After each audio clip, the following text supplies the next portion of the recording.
O texto chama-se Silêncios e Palavras. Na palavra, a comunicação se realiza. No silêncio, ela se completa.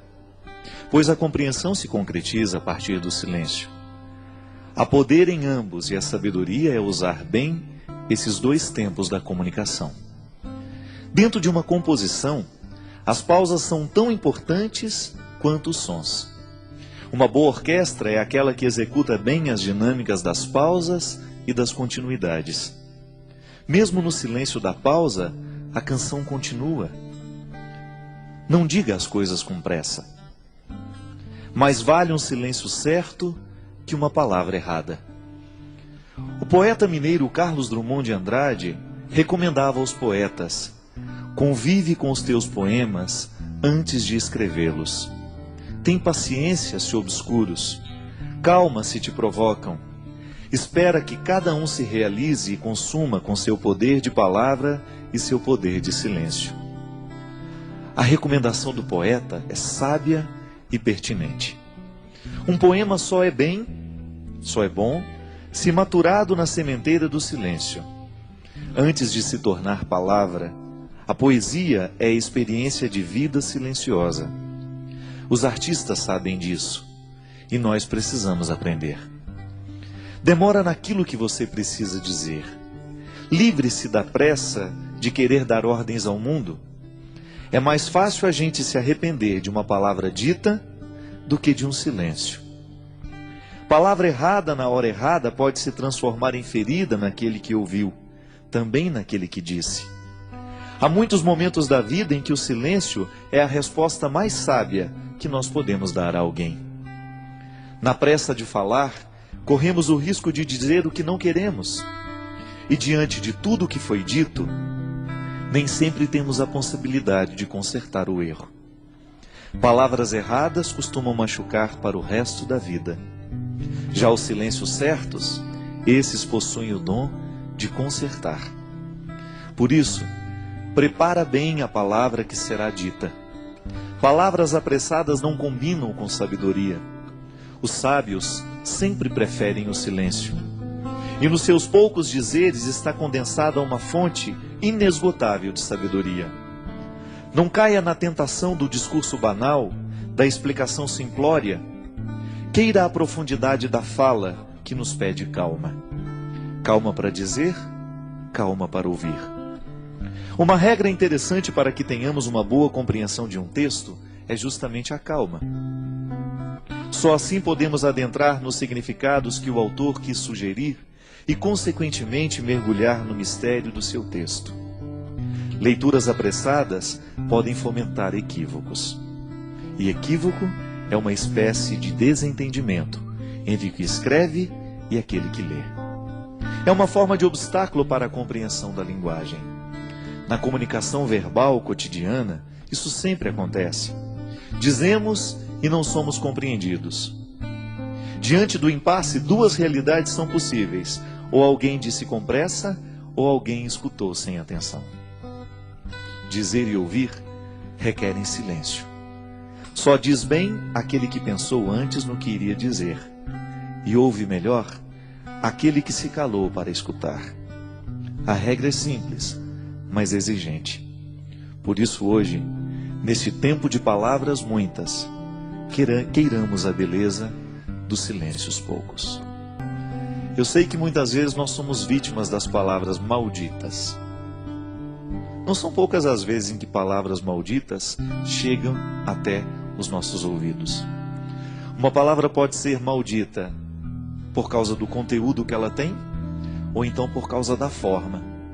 Hoje eu estava lendo um texto, coincidentemente, falando da música das palavras.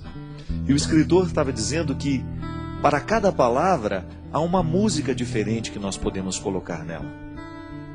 De maneira que você pode dizer uma coisa muito dura a alguém, mas você colocar uma música que faça bem ao ouvido de quem escuta. Então a pessoa escuta aquela palavra dura, mas com uma música bonita. Talvez tenha sido isso que Jesus soube fazer o tempo todo. Jesus dizia coisas muito duras, mas a música das palavras de Jesus era extremamente sedutora. Porque ele sabia muito bem que que não adiantava dizer as coisas sem musicalidade. Não adianta nada a gente dizer as coisas com braveza. Não. A gente será muito mais bem entendido se a gente buscar uma música suave para colocar a palavra dura. Você experimenta isso na sua vida todos os dias. Quando você precisa dizer alguma coisa de muito sério aos seus filhos, e às vezes você não sabe nem por onde começar porque você tem medo do conteúdo que você vai dizer. O conteúdo é duro, é de exigência. E os nossos filhos não estão muito acostumados a serem exigidos. Eles entraram nesta mística do mundo de hoje, nessa tendência do mundo de hoje, de que tudo tem que ser muito simples, tudo tem que ser muito fácil e rápido. E educar os filhos muitas vezes requer um discurso duro, exigente. Então você vai descobrir junto de Jesus que é possível dizer coisas duras com musicalidades atraentes. É isso que fazia com que as pessoas parassem para prestar atenção no que Jesus tinha a propor. O reino de Deus que Jesus propunha não era coisa fácil, não era coisa simples. Dá trabalho construir o reino. Mas ele construía de um jeito tão terno que as pessoas esqueciam a dureza da palavra e se prendiam na música que envolvia aquela palavra. Por isso o seguimento acontecia com tanta intensidade. Tantas pessoas por causa da música que estava revestindo tudo aquilo que ele dizia.